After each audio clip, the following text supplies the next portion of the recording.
الحمدللہ رب العالمین والصلاة والسلام علی خاتم النبیین اما بعد فاعوذ باللہ من الشیطان الرجیم بسم اللہ الرحمن الرحیم السلام علیکم ورحمۃ اللہ وبرکاتہ۔ ناظرین، پروگرام کا نام ہے بات ہے پچھلے زمانے کی۔ آج کس زمانے کی بات کرنی ہے؟ آج کا واقعہ بڑا ہی امیزنگ ہے۔ یہ واقعہ ہے امیر المومنین حضرت عمر فاروق اعظم رضی اللہ تعالیٰ عنہ کے دور کا، جب یمن میں ایک نہر کی کھدائی کے دوران مزدوروں کو ایک نوجوان کی لاش ملی۔ حیرت کی بات یہ تھی کہ اس کا ہاتھ اس کے سر کے ایک زخم پر رکھا ہوا تھا، اور جب لوگوں نے زبردستی وہ ہاتھ ہٹایا تو وہاں سے تازہ خون ابل پڑا۔ وہ ہاتھ چھوڑتے ہی دوبارہ زخم پر جا لگا۔ اس کی انگلی میں ایک انگوٹھی تھی جس پر لکھا تھا میرا رب اللہ ہے۔ سوال یہ کہ نوجوان کون تھا اور اس کی موت کے پیچھے وہ کون سی ایسی عظیم قربانی چھپی تھی کہ زمین نے صدیوں تک اس کے جسم کو اپنی آغوش میں محفوظ رکھا؟ اس راز کو جاننے کے لیے ہمیں چلنا ہوگا یمن کے شہر نجران کی قدیم تاریخ میں۔ اللہ کریم نے قرآن پاک میں مختلف اقوام، اشخاص اور اصحاب کا ذکر فرمایا ہے۔ ان میں سے ایک اصحاب الاخدود بھی ہیں۔ ان کے واقعے کو اللہ کریم نے قرآن مجید میں یوں بیان فرمایا ہے: قتل اصحاب الاخدود النار ذات الوقود اذ هم عليها قعود وهم على ما يفعلون بالمؤمنين شهود۔ کھائی والوں پر لعنت ہو، بھڑکتی آگ والے، جب وہ اس کے کناروں پر بیٹھے ہوئے تھے اور وہ خود اس پر گواہ ہیں جو وہ مسلمانوں کے ساتھ کر رہے تھے۔ آیت کریمہ میں موجود لفظ اخدود کا معنی ہے وہ بڑا اور مستطیل گھڑا جو زمین میں خندق کی طرح کھودا جاتا ہے۔ اس کی جمع اخادید ہے۔ نجران یمن کے شمال میں ایک شہر ہے جو نجران بن زیدان کی طرف منسوب تھا۔ اس شہر میں حضرت عیسیٰ علیہ السلام اور ہمارے پیارے نبی علیہ السلام کے درمیان زمانہ فترت میں یہ واقعہ پیش آیا۔ اصحاب الاخدود کے بارے میں مفسرین کا اختلاف ہے کہ یہ کون لوگ تھے اور ان کا کیا واقعہ تھا۔ امام ابن اسحاق کے مطابق ایک صحیح العقیدہ راہب فیمیون نے نجران میں اصل دین حضرت عیسیٰ علیہ السلام کے جو دین یعنی توحید و رسالت کی تبلیغ کی، جس کی برکت سے وہاں اسلام پھیلا۔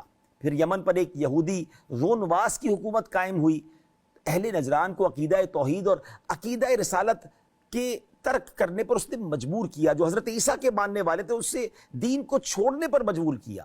دین نہ چھوڑا تو اس نے خندق کھدوائی، اس میں آگ جلائی، اور جس بھی مومن نے اپنا دین چھوڑنے سے انکار کیا اس کو اس نے آگ میں جلا دیا۔ اور دنواس اور اس کے ساتھی خندق کے پاس بیٹھے ایمان والوں کو زندہ جلتا دیکھتے رہے، یہاں تک کہ انہوں نے 20,000 اہل ایمان کو شہید کر ڈالا۔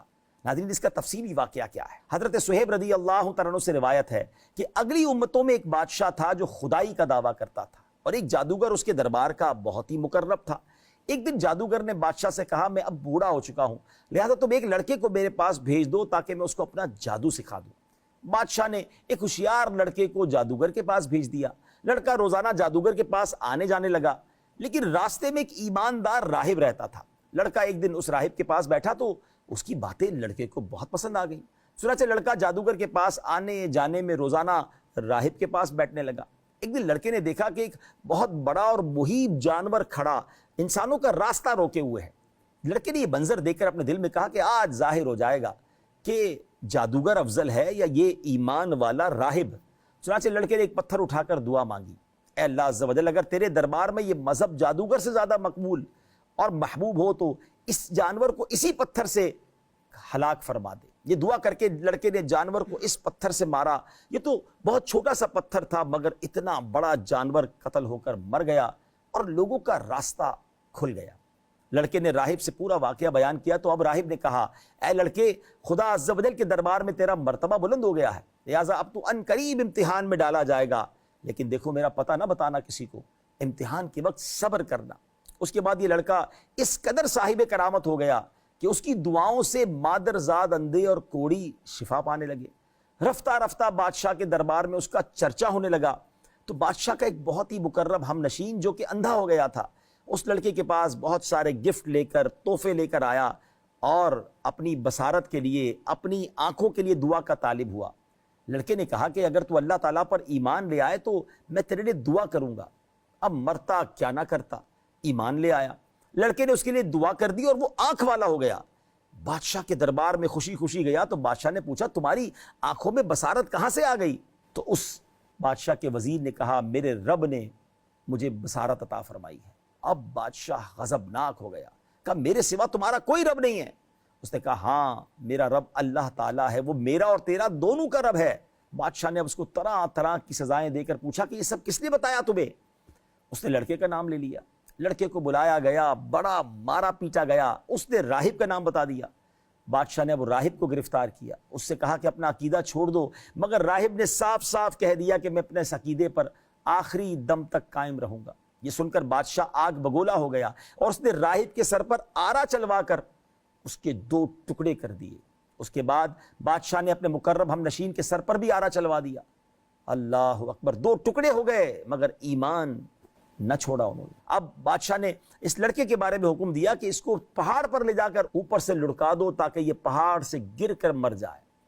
سپاہی پکڑ کر پہاڑ پر لے گئے, مگر آپ نے سنا ہوگا ناظرین, وہی ہوتا ہے جو منظور خدا ہوتا ہے, جسے اللہ رکھے اسے کون چکھے. اس لڑکے نے اس پہاڑ پر جا کر اللہ سے دعا کی, زلزلہ آیا, سارے سپاہی پہاڑ سے گر گئے اور لڑکا صحیح سلامت بادشاہ کے سامنے آ گیا. بڑا غصہ آیا, کہا اس کو سمندر میں لے جا کے غرق کر دو. پھر دعا کی, کشتی غرق ہو گئی, سب سپاہی ہلاک ہو گئے.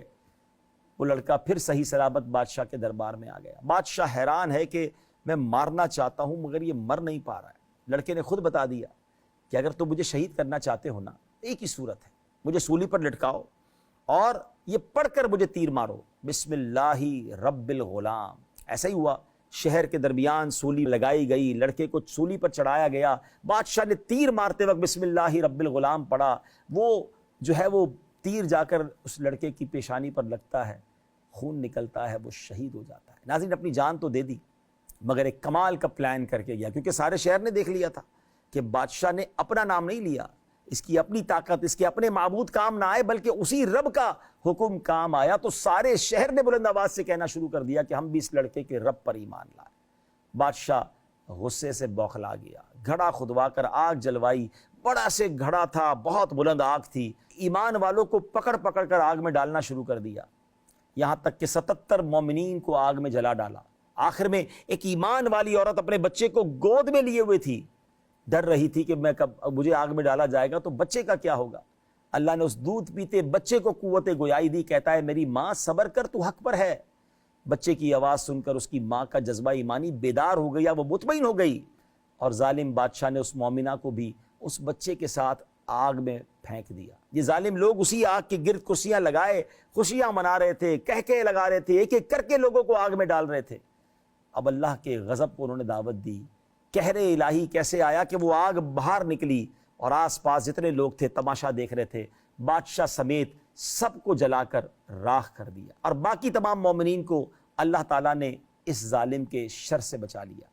حضرت ربیع بن انس رضی اللہ تعالیٰ عنہ فرماتے ہیں کہ جو مومن آگ میں ڈالے گئے, اللہ تعالیٰ نے ان کے آگ میں پڑنے سے پہلے ہی ان کی روحیں قبض فرما کر انہیں نجات دی, اور آگ نے خندق کے کناروں سے باہر نکل کر کنارے پر بیٹھے ہوئے کفار کو جلا دیا. محمد بن عبداللہ بن ابی بکر صدیق رضی اللہ تعالیٰ عنہ نے بیان کیا کہ حضرت عمر فاروق رضی اللہ تعالیٰ عنہ کے زمانے میں کوئی نہر کھودی گئی تھی, تو دیکھا گیا کہ سر کے زخم پر عبداللہ بن تامر ہاتھ رکھے ہوئے ہیں. جب ہاتھ کو زخم سے ہٹایا جاتا تھا تو خون ابل پڑتا تھا, اور جب ہاتھ کو چھوڑ دیا جاتا تھا تو ہاتھ لوٹ کر اپنی جگہ پہنچ جاتا تھا. اور لوہے کی ایک مہر بھی عبداللہ کی انگلی میں پڑی ہوئی تھی جس میں ربی اللہ لکھا تھا, میرا رب اللہ ہے.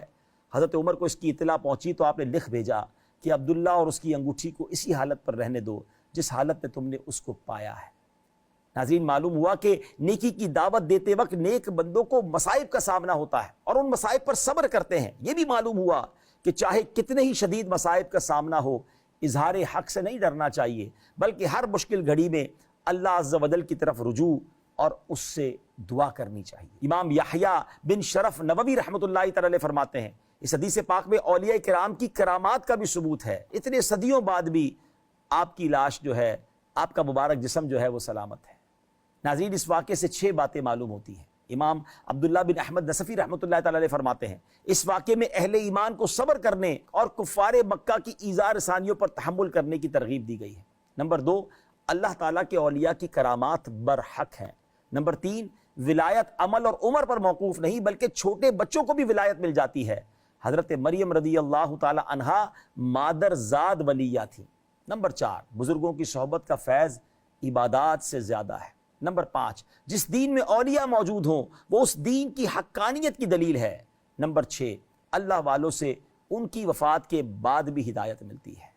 درس ہدایت، اس واقعے سے یہ ہدایت کا سبق ملتا ہے کہ عموماً خدا کی طرف سے امتحان ہوا کرتا ہے، اور بوقت امتحان مومنوں کا بلاؤں اور مصیبتوں پر صابر و شاکر رہنا ہی اس امتحان کی کامیابی ہے۔ یہ بھی معلوم ہوا کہ اہل ایمان کی یہی نشانی ہے کہ مومن خدا عز و جل کی راہ میں پڑنے والی تکلیفوں اور مصیبتوں سے گھبرا کر اس کے دل میں کبھی بھی تذبذب پیدا نہیں ہوتا، بلکہ مومن خواہ پھولوں کے ہار کے نیچے ہو یا تلوار کے نیچے، پانی میں غرق کیا جائے یا آگ کے شعلوں میں جلایا جائے، ہر حال میں بہر صورت وہ اپنے ایمان پر استقامت و استقلال کے ساتھ پہاڑ کی طرح قائم رہتا ہے، اور اس کا خاتمہ ایمان ہی پر ہوتا ہے۔ یہ وہ سعادت عظمیٰ ہے کہ جس کو نصیب ہو جائے اس کی خوش بختیوں کی معراج ہو جاتی ہے، اور وہ خدا اور رسول کی بارگاہ میں وہ قرب حاصل کر لیتا ہے کہ آسمانوں کے فرشتے اس کے اعلیٰ مراتب کی سر بلندیوں کے مداح اور ثناخواں بن جاتے ہیں۔ اللہ اس نوجوان اور اہل اخدود کے ایمان کی مضبوطی کے صدقے ہمیں بھی اپنے ایمان پر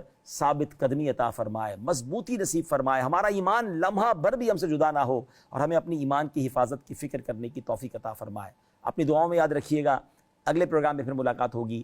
السلام علیکم ورحمۃ اللہ وبرکاتہ۔